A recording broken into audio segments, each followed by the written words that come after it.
Vous êtes sur Reflet d'Afrique Télévision et vous faites bien de nous suivre. Bienvenue au point de l'économie de ce jour. Ouvrons cette édition par l'information ayant trait au lancement des travaux de construction du parc oriental Douala-Dibamba. Étendu sur une superficie de 74 hectares, le parc oriental représente un investissement total de 36 milliards de francs CFA et inclut la construction d'un parc aquatique de grande envergure, un parc terrestre, 2 hôtels 5 étoiles. Ce parc est un projet qui se veut symbole de développement et d'innovation de Missolé 2 dans la commune de Dibamba avec l'appui de la communauté urbaine de Douala. Il incarne la volonté collective de doter le Cameroun d'une destination touristique de premier plan capable de rivaliser avec les standards internationaux. À terme, le parc oriental Douala-Dibamba a pour ambition d'accueillir plus de 2 millions de visiteurs par an venant du Cameroun et d'ailleurs. Parlons à présent de la Banque des États de l'Afrique centrale qui, depuis Bangui, a dévoilé et mis en circulation le 2 avril 2025 la nouvelle gamme de pièces de monnaie sur l'ensemble de l'espace communautaire.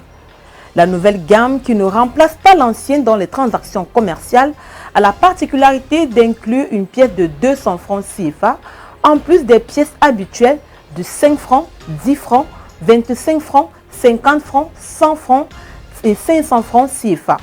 La nouvelle pièce de 200 francs devra donc permettre de répondre aux besoins des consommateurs dans les transactions courantes. Entre autres innovations, la Banque centrale a apporté un système de sécurité aux pièces de 100 francs CFA et 50 francs CFA par le biais de leur forme et sur la pièce de 500 francs CFA par la coloration tricolore grâce à l'inox. L'objectif poursuivi par cette initiative est de lutter contre la pénurie en augmentant la taille et la disponibilité des pièces, renforcer la sécurité au niveau du choix des alliages et des métaux moins valeureux pour décourager la réutilisation et assurer la résistance et la durabilité afin de maintenir le niveau satisfaisant de circulation monétaire. Afin d'améliorer et résoudre structurellement la pénurie de pièces en zone CEMAC, la Banque centrale s'est engagée à injecter massivement les nouvelles pièces dans le circuit à l'horizon 2030. Avec un rythme moyen de 500 millions de pièces injectées d'ici décembre et chaque année, l'objectif est d'atteindre 3 milliards de pièces en circulation d'ici 2030. En Guinée, la mise en circulation d'un nouveau billet de 20 000 francs CFA introduit par la Banque centrale de la République du pays est effective depuis le 2 avril dernier.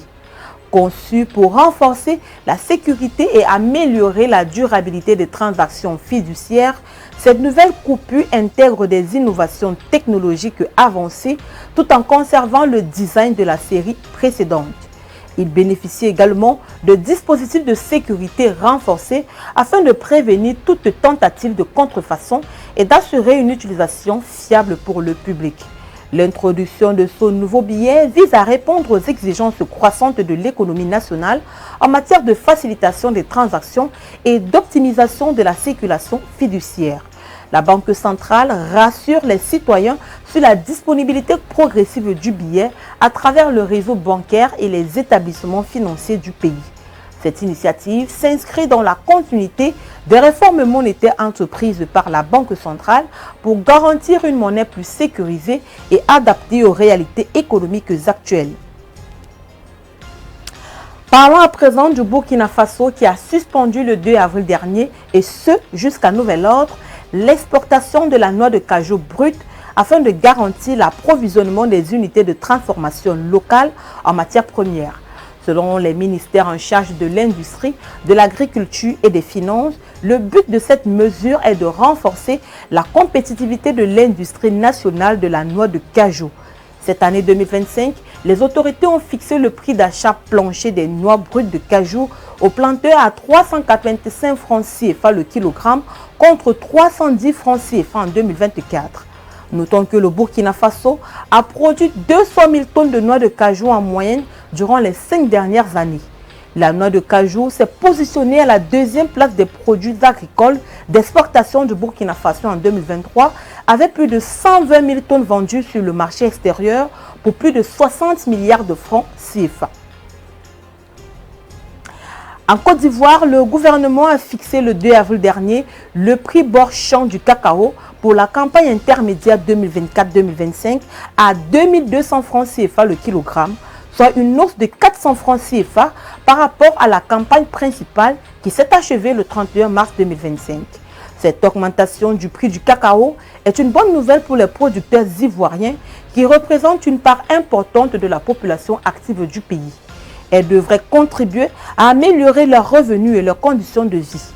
Cette décision a été annoncée lors d'une cérémonie officielle qui s'est tenue le 2 avril 2025. Lors de cette même cérémonie, un chèque d'un montant de 9,52 millions de francs CFA a été remis à la Caisse nationale d'assurance maladie. Cette somme est destinée à couvrir les frais et cotisations de tickets modérateurs des producteurs de café cacao qui sont à près de 700 000 à ce jour sur 1,1 million en Côte d'Ivoire, détenteurs de la carte de couverture maladie universelle. En vue d'étendre le réseau des télécoms, le gouvernement zambien a signé le 2 avril dernier un partenariat avec l'opérateur de télécom Airtel Zambia et le fournisseur d'infrastructures IHS Towers Company. L'objectif est de déployer 152 tours télécom estimées à 14 millions de dollars dans les 6 prochains mois. À terme, cela devrait porter la couverture réseau à 91,6%.